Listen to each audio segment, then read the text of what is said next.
Mais je tiens à dire à mon frère professeur que je n'ai pas un faux profil.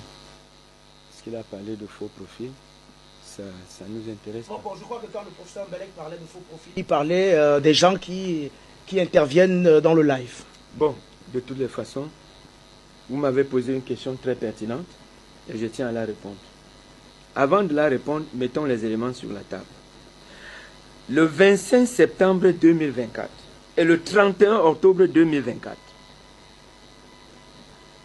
Sultani Makenga, le chef de M23, a présidé à la cérémonie de remise des diplômes à 3000 recrues au camp, c'est-à-dire au headquarters, au siège du M23, le quartier général du M23. Quartier général du M23 à Tchanzu, en République démocratique du Congo. Où étaient les Congolais? Monsieur Tshisekedi n'était pas au courant. Tshisekedi n'est pas président à Kinshasa. On forme 3000 personnes dans ton territoire. On leur remet les diplômes. Et c'est eux. Et c'est eux qui maintenant, c'est eux qui sont au devant. Quelle est l'action même sur le plan international que la République démocratique du Congo a lancée? Parce qu'au rang de ces 3000 soldats se trouvent des enfants. Oui. Qui sont enrôlés. Oui. Or, les conventions internationales sur la protection l'interdisent. Les enfants soldats. C'est un crime de guerre. Parce qu'à un moment donné, on peut défendre son pays de plusieurs manières. C'est-à-dire qu'on les accuse d'enrôler les enfants dans l'armée. Sur le plan international, ça porte. Parce qu'aujourd'hui, le mot d'ordre de Kagame, c'est qu'il y a les Tutsis rwandais en République démocratique du Congo qui sont en danger. En danger de mort. En danger de mort. En danger de génocide. Et quand on parle de négociations, il les dirige vers l'Alliance des forces et démocratie pour la libération du Rwanda. On laisse le M23 de côté.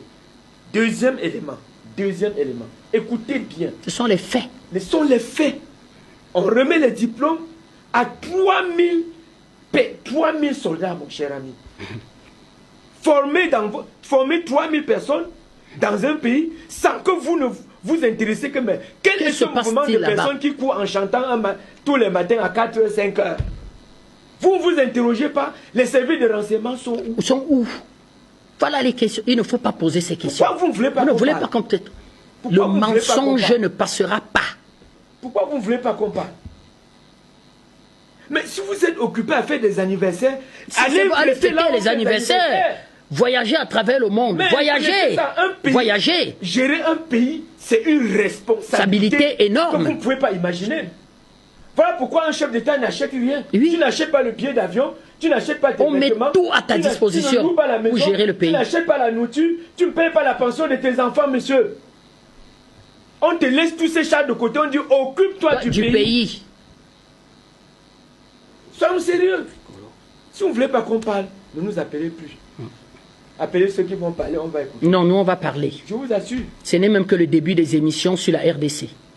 La semaine prochaine, je vais mettre d'autres éléments sur la table. Autre chose, sur le plan de l'armement, allons-y. Écoutez bien. Le M23 a des missiles anti-chars à guidage laser. De fabrication israélienne.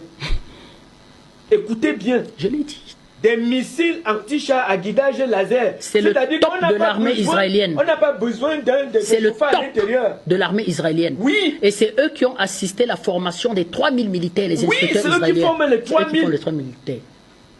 Cela se fait dans votre territoire. L'armée congolaise n'a pas du répondant.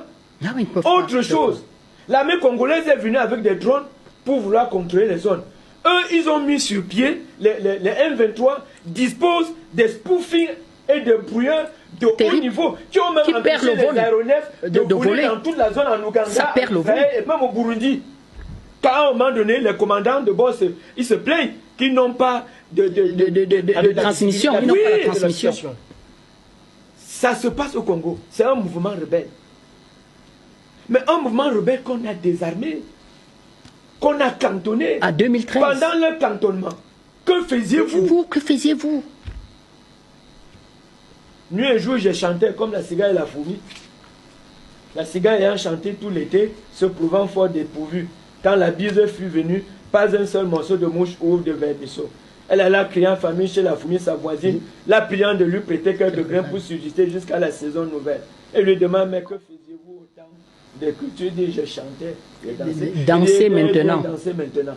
On y est, en RDC. Nous y sommes.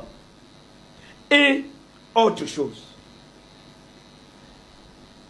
Le M23 a des missiles de moyenne portée, c'est-à-dire capables d'atteindre la cible à plus de 400 km.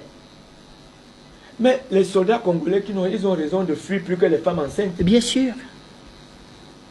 Vous voulez qu'ils fassent comment? Ils n'ont pas du répondant en face. Mais vous sortez du Tchad où vous avez fait le front. Expliquez l'équipement des Tchadiens. Les équipements. Des Tchadiens. Expliquez les équipements d'une armée.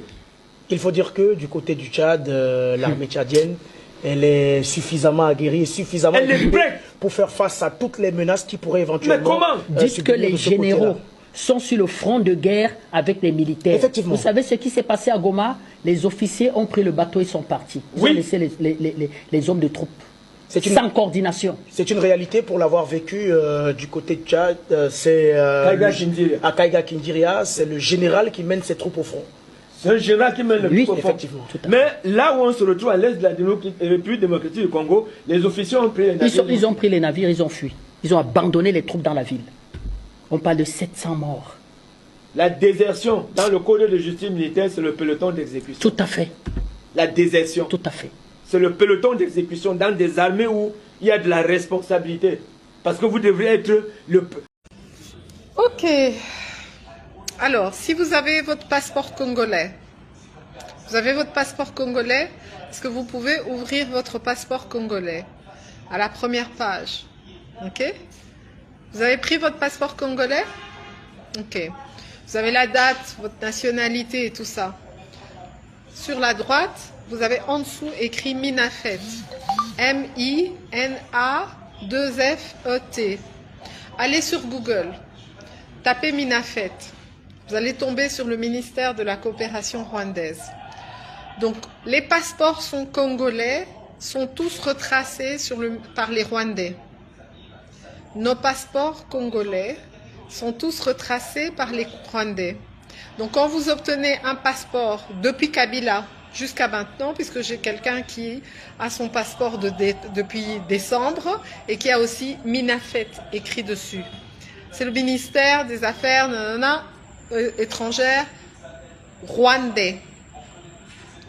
Alors, il y a, ça j'ai découvert par quelqu'un de l'Europe et par une autre personne de l'Europe, j'ai découvert que, il m'a dit que dans plusieurs ambassades et consulats congolais, le personnel qui est là sont en fait des cadres rwandais. C'est comme si c'était sous-traité par des ambassades rwandaises et que les hauts cadres qui sont là sont des Rwandais. Okay. Donc, prenez votre passeport congolais et vérifiez ce que je vous dis. Tapez sur Google et vous allez voir qu'est-ce qui se passe. Alors, pour ceux qui nous disent que Joseph Kabila doit revenir, okay, il faudrait d'abord qu'il nous explique pourquoi il a laissé, pendant je ne sais pas combien d'années, faire un contrat avec une entreprise qui sous-traite nos passeports au ministère des Affaires coopération étrangère rwandais. Et pourquoi, quand on tape là-dessus, okay, on tombe sur le ministère rwandais. Merci de m'avoir suivi et diffusez ça s'il vous plaît.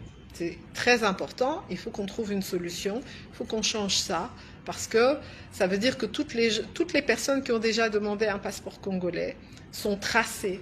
Ça veut dire qu'on sait qui vous êtes, on sait où vous habitez, on sait ce que vous faites, on sait où vous allez. Ça veut dire que vous êtes en danger.